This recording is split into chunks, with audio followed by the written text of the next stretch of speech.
করেছে।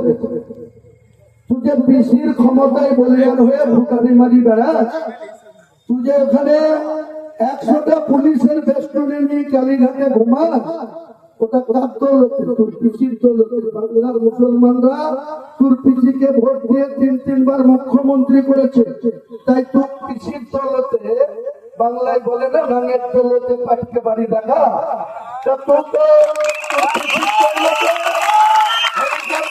ঘুরে বেড়াচ্ছিস আর 100টা পুলিশ বেষ্টনে নিয়ে কালীঘাটের বাড়িতে, আবার দুবাই থেকে এক্স কালেক্টর নিয়ে এসছিস। তোর বাপ কোন ব্যবসা করতো রে? তোর বাপ কি শিল্পপতি ছিল? আর মমতা ব্যানার্জি কালীঘাটে একটা প্লটের মালিক ছিল, হরিশ্চন্দ্র স্ট্রিট বিতে কালীঘাটে। আজকে 29টা প্লটের মালিক তোরা কি করে হলে? তোদের কোন ব্যবসা ছিল? তোদের কোন শিল্পপতি? তোদের ব্যবসা খোলা আছে? তোদের একটাই ব্যবসা, তোর কৃষিকে মানুষ ভোট দিয়ে মুখ্যমন্ত্রী করেছে, আর তোরা 7 গোষ্ঠী। জ্যোতিবাবু মুখ্যমন্ত্রী ছিল, তোর পিসি এখন অত দূর পৌঁছাতে পারেনি। তোর পিসির বয়স 15 বছর। 5ই মে 4ঠা মে তোর পিসি প্রাক্তন হয়ে যাবে, আর মুখ্যমন্ত্রী হতে পারবে না।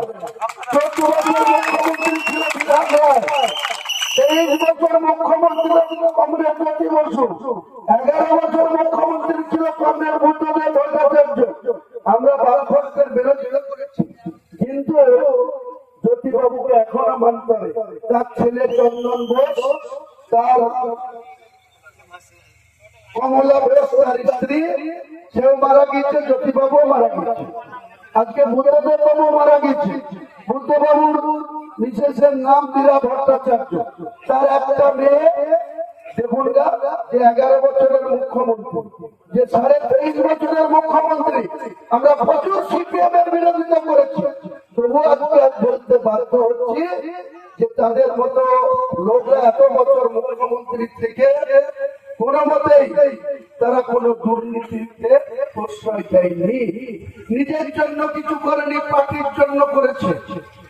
ওই ইন্দিরা ভবনে থাকতো সরলেগে, সেখান থেকে জ্যোতিবাবু রাইটার্সে আসতো, মধ্যখানে আলিমুদ্দিন স্ট্রিটে দেখা করে তারপরে রাইটার্স, আবার ফেরত যাওয়ার সময় আলিমুদ্দিন স্ট্রিট হয়ে তারপরে সরলোকে ইন্দিরা ভবন।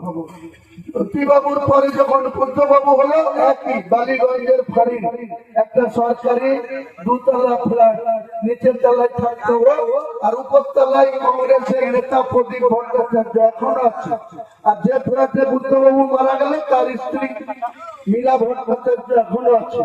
তাহলে তারা মুখ্যমন্ত্রী থেকে তাদের কোন সম্পত্তি বাড়েনি, তারা তাদের মেয়ের জন্য বা তার স্ত্রীর জন্য কোনো কিছু রেখে যায়নি।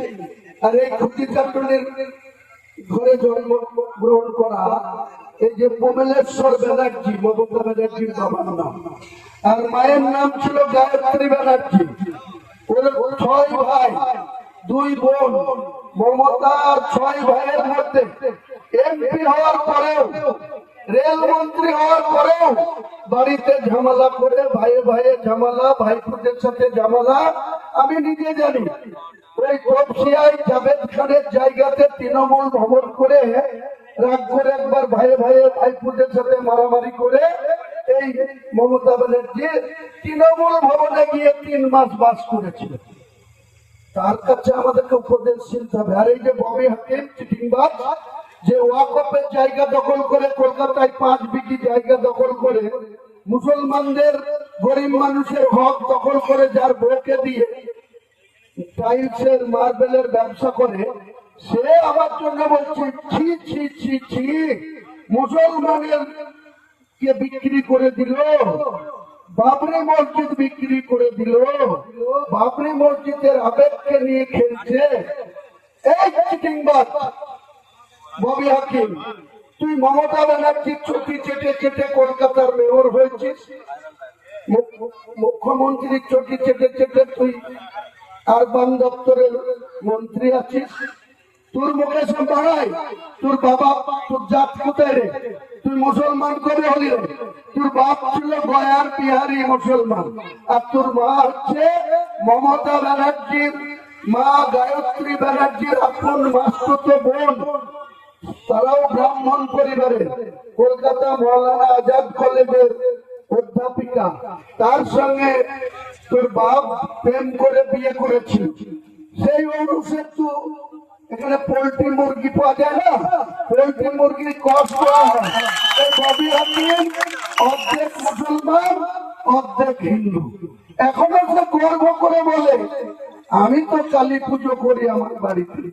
তুই কালী পুজো করিস, তুই কেন 1.5 বছর আগে এই হিন্দু ধর্মকে অসম্মান করেছিলি? তুই কেন বলেছিলি যারা মুসলমান হিসেবে জন্মগ্রহণ করেছে তারা সৌভাগ্যবান, আর যারা অমুসলিম হিসেবে জন্মগ্রহণ করেছে তারা দুর্ভাগা?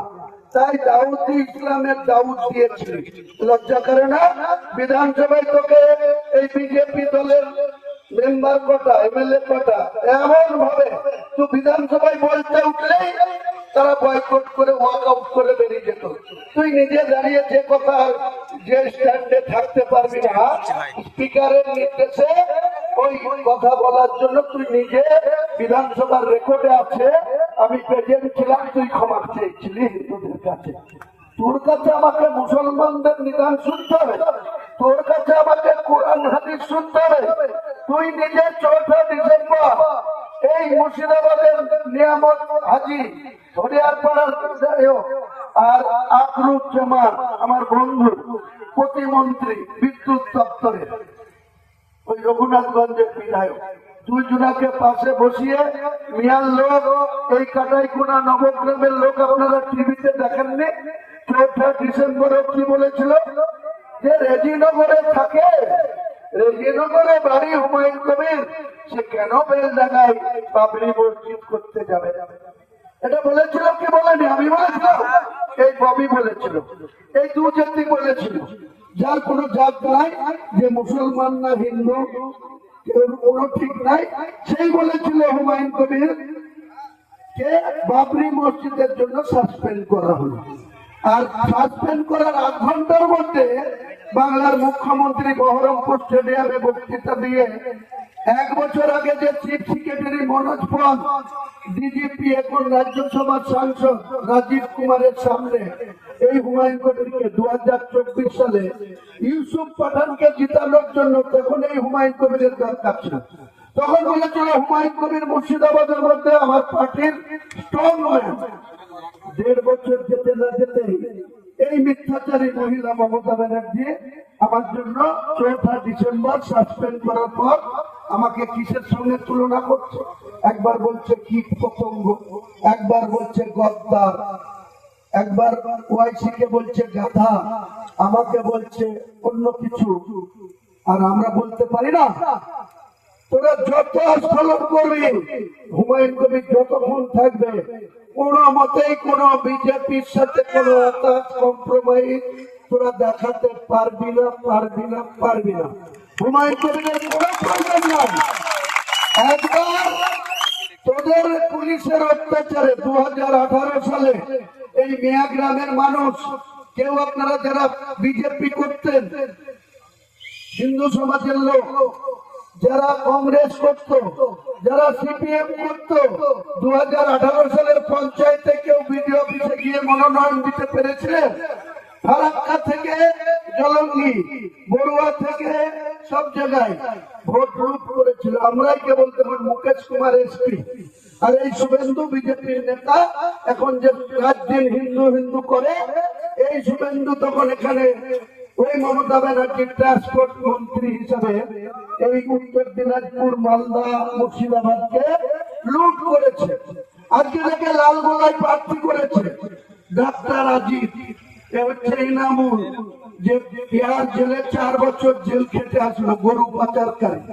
এই তৃণমূলের নেতাদের সাথে যার সরাসরি এই আক্রুর সাথে, এই শ্রমিকের সাথে, আর যে কোনো নেতা আছে সবারই সাথে যার যোগ সাধন, সেই ইনামুল 4 বছর তিহার জেলে জেল খেটে এসে শুধু ও খাটেনি, একজন বিএসএফ এর ডিজিও আইজি সেও এখানে পোস্টিং ছিল লালগোলা ওই বর্ডার এলাকায়, তাকেও টাকা সহ অ্যারেস্ট করেছিল। তাহলে যত চোর চোরটা তোলাবাজ দাগাবাজ, আমরা নিজে ট্রাকের ব্যবসা করতাম, 700 টাকায় এক গাড়ি বালি এনে দিচ্ছি। আজকে টাকার কোনো মূল্য নাই। এক গাড়ি বালি কিনতে যান 60,000 টাকার বালিটা আপনাকে 90,000-এ কিনতে হচ্ছে। কেন? গোটা ড্রাইভার সমাজকে জিজ্ঞেস করুন, তৃণমূলের সরকারের আমলে যে অত্যাচার ড্রাইভারদের উপরে জুলুম, বিনা কারণে টোটো চালকদের থেকে শুরু করে, ট্রাক্টর চালক থেকে শুরু করে, ট্রাক চালক থেকে বাস চালক, যত ড্রাইভার সমাজ আছে তাদের উপরে যে অত্যাচার জুলুম, সিপিএম 10% করে, সিপিএম করেছে লাস্ট 6 বছর। ওই এলসিএস আর ওসি মিলে কিছু মানুষের উপরে জুলুম করেছে। আর তোমরা মমতা ব্যানার্জি